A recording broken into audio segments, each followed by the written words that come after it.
कि अल्लाह की इबादत करने से स्ट्रेंथ मिलती है। मैं हमेशा एक ग्राफ बनाकर जो है वो समझाता हूँ सबको कि अल्लाह की इबादत का फ़ायदा क्या है, यानी हम अल्लाह की इबादत क्यों करें, हम नमाज जो है वो क्यों पढ़ें। देखिए, मेरी सिंपल सी एक थ्योरी है, जितना हम अल्लाह सुब्हानहू व तआला के करीब होते जाएंगे इबादत के थ्रू, अल्लाह को जानने के थ्रू, अल्लाह के बारे में बात करने के थ्रू, अल्लाह की किताब पढ़ने के थ्रू, या अल्लाह के नबियों सल्लल्लाहु अलैहि वसल्लम और अल्लाह के नबी सल्लल्लाहु अलैहि वसल्लम को फॉलो करने के थ्रू और तमाम बाकी अम्बिया को भी, जितना हम अल्लाह के करीब होते जाएंगे इबादत करके, उतना हम हर लिहाज से स्ट्रांग होते जाएंगे, क्योंकि हम सोर्स की तरफ जा रहे हैं। हम फिज़िकली, मेंटली, स्पिरिचुअली, हर तरह से हम ताकतवर होते जाएंगे। और जितना हम अल्लाह से दूर जाते आएंगे उतना हम वीक होते जाएंगे, spiritually weak, mentally weak, psychologically weak. आपके सामने हर चीज़ मौजूद है। आप लोगों पे ज़रा नज़र तो दौड़ाइए, हमारी टेंशनें क्या होती हैं। हम छोटी छोटी बात पे टेंशनें लेते हैं। हम किसी की कोई बात जो है हमें बुरी लग जाती है, हम अपने पूरे दिन को जो है वो ख़राब कर देते हैं। हालांकि इस पर एक बड़ी ज़बरदस्त बात है।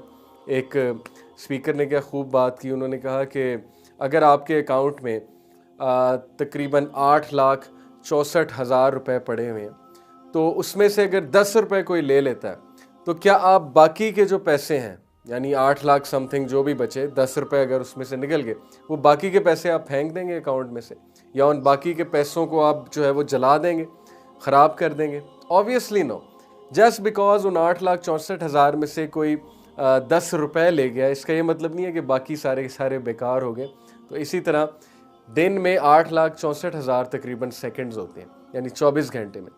तो अगर इसमें से 10 सेकंड किसी ने बर्बाद कर दिया, किसी ने आपको कोई बात कह दिया, गाली गलोच कर दिया, कोई ताना दे दिया, इसका ये मतलब तो नहीं कि बाकी के सेकंड्स बर्बाद हो गए, लेकिन हम छोटी छोटी बातों पे अपना दिन बर्बाद कर देते हैं।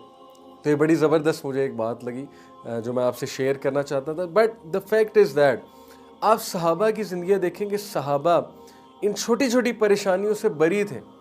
दुनिया की टेंशनें उन्हें नहीं होती थी। हमारे लिए जो चीज़ें परेशानियां बनी हुई हैं, टेंशनें बनी हुई हैं, वो क्यों बनी हुई हैं? क्योंकि हम साइकोलॉजिकली वीक हो गए, हम सोर्स से दूर हैं, हम उस हस्ती से दूर हैं जो हस्ती कंट्रोल में है।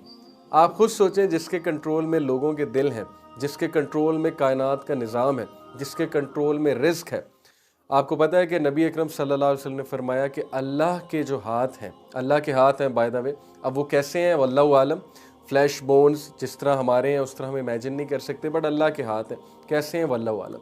अल्लाह का जो राइट हैंड है वो एक्सटेंड हुआ है, और उसमें से जब से कायनात बनी है तब से लेके क़यामत तक रिस्क निकल रहा है, रिस्क निकल रहा है, ख़जाने निकल रहे हैं, और ज़र्रा बराबर भी उसमें से रिस्क और ख़जाने कम नहीं हुए। ये है अल्लाह ताला की ज़ात। और अल्लाह का जो दूसरा हाथ है, अल्लाह के कितने हाथ हैं वल्लाहु आलम, अल्लाह नोज़ बेस्ट, बट इस हदीस के मुताबिक अल्लाह का जो दूसरा हाथ है, उसमें अल्लाह के पास वो पावर है to cause death and to give life, मौत देना और ज़िंदगी देने की पावर है। और उसमें अल्लाह के पास पावर है किसी को जलील करने की और किसी को इज़्ज़त देने की। तो आप सोचें कि अल्लाह की ज़ात कौन है, जो इज़्ज़त देता है, जो जलील करता है। जिसने कुछ देने की ठान ली तो वो देकर रहेगा, पूरी कायनात भी जमा हो जाए उस चीज़ को रोक नहीं सकती। तो यही तो बात है असल में कि अल्लाह सुब्हानहू व तआला फिर इंसान की तवज्जो इस तरफ दिलवाते हैं कि या अय्युहल इंसान मा गर्रक बिरब्बिकल करीम, ऐ इंसान तुझे तेरे रब से किसने गाफिल कर दिया, जिसने तुझे बनाया है, फैशन किया है, प्रोपोर्शन दी है, और फिर तुझे इतना कुछ दिया है, तुझे रिस्क दिया है, तुझे देखने के लिए आंखें दी हैं, तुझे जो है वो चलने के लिए पैर दिए हैं, तुझे हाथ दिए हैं, तुझे अच्छे माँ बाप दिए, तुझे अच्छी फैमिली दी है, तुझे कितनी नेमतें दी हैं। तो फिर डिमोटिवेशन किस चीज़ की है तेरी लाइफ में, और क्या चीज़ तुझे रोकती है अल्लाह की इबादत करने से, जबकि वो इबादत तुझे बहुत स्ट्रॉन्ग बनाएगी, तुझे ताकतवर कर देगी।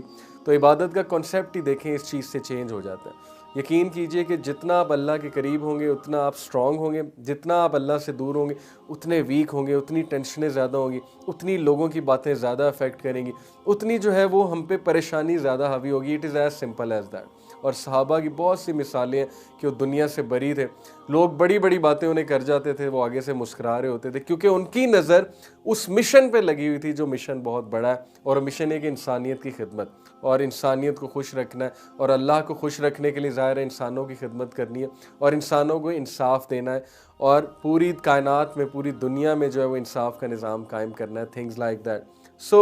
ये जो मैंने आपको एनिमल्स की एग्जांपल दी है, ये देने का मकसद ये था कि आप जान लें कि हमसे स्ट्रेंथ में हमसे बहुत ज़्यादा एनिमल्स, लेकिन इबादत की जब बात होगी तो ह्यूमन बीइंग जो है इबादत में बहुत अफजल है। अब आप इमेजिन करें कि ट्रिलियन प्लैनेट्स हैं हमारी गैलेक्सी में सिर्फ, ओके, अगर हम सिर्फ अपनी गैलेक्सी की बात करें, there are trillions of planets, trillion is a big number. उसके बाद अगर हम गैलेक्सीज की बात करें तो इनफाइनाइट नंबर ऑफ गैलेक्सीज हैं, और फिर हम स्टार्स की बात करें तो आप इमेजिन कर लें कि स्टार्स कितने हैं। मैं आपको एक बड़ा इंटरेस्टिंग फैक्ट बताता हूँ कि साइंटिस्ट के मुताबिक the chance of two galaxies colliding, okay, ये गैलेक्सी 1 है, गैलेक्सी 2 है, इन दोनों का कोलाइड करने यानी कि इन दोनों का टकराने का जो चांस है वो क्या है, वो बिल्कुल इसी तरह है जैसे एक मक्खी जो है वो पेरिस से उड़ना शुरू करे और दूसरी मक्खी जो है वो वाशिंगटन डीसी से उड़ना शुरू करे, तो क्या चांस है कि दोनों टकराएंगी। आप खुद सोच लें कि ऑलमोस्ट इनफाइनाइट चांस है, ऑलमोस्ट जो है वो इम्प्रॉबेबल सिचुएशन है, इम्पॉसिबल सिचुएशन, और कितना टाइम उन्हें लगेगा। तो ये है वो चांस कि एक गैलेक्सी दूसरी गैलेक्सी से अगर टकराने के लिए आए तो कितना डिस्टेंस है उनके दरमियान। अब आप सोच लें कि एक मक्खी पेरिस में, एक मक्खी वाशिंगटन डीसी में, और उन मक्खियों के हवाले से, उनके साइज़ के हवाले से उनके दरमियान कितना डिस्टेंस है। कैन यू इमेजिन कि वो कब टकराएंगी जाके। तो ये है अल्लाह की क्रिएशन। और जब अल्लाह की इतनी वास्ट क्रिएशन है, हम किस बेसिस पे उस खालिक को रिजेक्ट करते हैं। हमारी यानी कि औकात क्या है, हमारा साइज़ क्या है, और हमारा जो है हम में किबर किस चीज़ का है।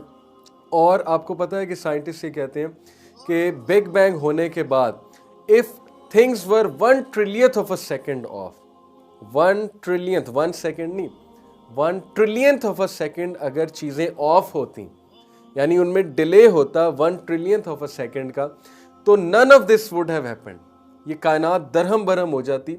तो ये निज़ाम कहाँ से आ रहा है, ये ऑर्डर कहाँ से आ रहा है यूनिवर्स में। यूनिवर्स ऑर्डर के साथ क्रिएट की गई है। हर चीज़ में क्रिएशन में यूनिटी आपको नज़र आ रही है, क्रिएशन में आपको जो है वो परफेक्ट डिज़ाइन नज़र आ रहा है। हु इज़ कंट्रोलिंग इट, कौन कंट्रोल कर रहा है, कौन इन चीज़ों को हुक्म दे रहा है, कौन इन चीज़ों को गवर्न कर रहा है। आपको पता है कि मूसा अलैहिस्सलाम ने एक बार अल्लाह सुब्हानहू व तआला से पूछा। मूसा अलैहिस्सलाम बहुत से क्वेश्चंस पूछते थे अल्लाह से।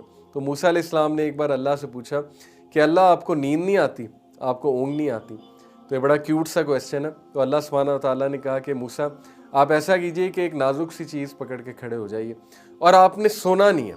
अब मूसा अलैहिस्सलाम ने नाजुक सी चीज़, कोई शीशा टाइप चीज़ जो ऑब्वियसली ग्लास की बनी होगी, वो पकड़ के वो खड़े हुए, and he tried his best कि वो ना सोए। लेकिन इंसान थे, उन्हें थोड़ी सी ऊँग आई। ऊँग आप समझते ना, यानी कि अगर आप एक जगह बैठे हैं और आपको सिर्फ कहा जाए यहाँ पे बैठो और इस चीज़ की हिफाजत करो, आप कितनी देर हिफाजत करेंगे, आप बोर हो जाएंगे। आप 8 घंटे हिफाजत कर लेंगे, 10 घंटे हिफाजत कर लेंगे, उसके बाद आपको ऊँग आएगी आएगी। मूसा अलैहिस्सलाम को ऊँग आई और वो चीज़ नीचे गिरी और किरची किरची हो गई। तो अल्लाह सुब्हानहू व तआला ने मूसा अलैहिस्सलाम को कहा कि Musa, if I was to sleep, अगर मुझे नींद आए या मुझे ऊँग आए तो कायनात का ये हिसाब किताब होगा, यानी कायनात किरची किरची हो जाएगी अगर मुझे ऊँग आ जाएगी। तो सोचें कि अल्लाह कौन है। अल्लाह अल क़य्यूम है, कायम रहने वाला है, और इंसान जो है ये फ़ानी होने वाला है। तो हम किस बेसिस पे अल्लाह सुब्हानहू व तआला को जो है वो रिजेक्ट करते हैं।